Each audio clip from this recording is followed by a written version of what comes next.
കുന്നംകുളം പെരുമ്പിലാവിൽ വൻ കഞ്ചാവ് വേട്ട. കാറിൽ കടത്തുകയായിരുന്ന 40 കിലോയോളം കഞ്ചാവുമായി 2 പേർ കുന്നംകുളം പോലീസിന്റെ പിടിയിലായി.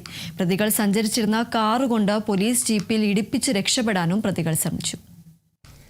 ഇന്ന് പുലർച്ചെ 5 മണിയോടെയായിരുന്നു സംഭവം. കുന്നംകുളം പോലീസും ജില്ലാ ലഹരിവിരുദ്ധ സ്ക്വാഡും ചേർന്ന് നടത്തിയ സംയുക്ത പരിശോധനയിലാണ് പ്രതികളെ പിടികൂടിയത്. രഹസ്യവിവരത്തെ തുടർന്ന് പെരുമ്പിലാവ് പട്ടാമ്പി റോഡിൽ വെച്ചായിരുന്നു പരിശോധന. കുന്നംകുളം ചൊവ്വന്നൂർ സ്വദേശി സനൽ, മലപ്പുറം നന്നമുക്ക് സ്വദേശി മുബഷീർ എന്നിവരാണ് അറസ്റ്റിലായത്. സ്വിഫ്റ്റ് കാറിലാണ് ഇവർ കഞ്ചാവ് കടത്തിക്കൊണ്ടുവന്നിരുന്നത്. വഴിയിൽ കാത്തുനിന്ന പോലീസ് കാറിന് കൈ കാണിച്ചെങ്കിലും നിർത്താതെ പോയ പ്രതികൾ പിന്നാലെ എത്തിയ പോലീസുകാർ സഞ്ചരിച്ച വാഹനത്തിൽ തങ്ങളുടെ കാറുകൊണ്ട് ഇടിപ്പിച്ച് രക്ഷപ്പെടാൻ ശ്രമിക്കുകയായിരുന്നു. സംഭവത്തിൽ പോലീസ് വാഹനത്തിന് കേടുപാടുകളും സംഭവിച്ചു. പോലീസ് വാഹനം പിന്നാലെ പിന്തുടർന്ന് പ്രതികളെ പിടികൂടുകയായിരുന്നു.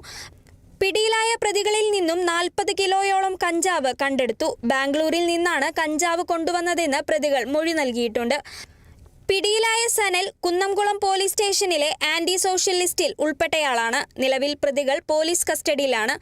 പ്രതികളെ വിശദമായി ചോദ്യം ചെയ്തു വരികയാണ്. ബാംഗ്ലൂരിൽ എവിടെ നിന്നാണ് വലിയ അളവിൽ കഞ്ചാവ് ലഭിച്ചത്, എവിടേക്കാണ് കൊണ്ടുപോയത് എന്നത് ഉൾപ്പെടെയുള്ള കാര്യങ്ങൾ പോലീസ് അന്വേഷിച്ചു വരികയാണ്.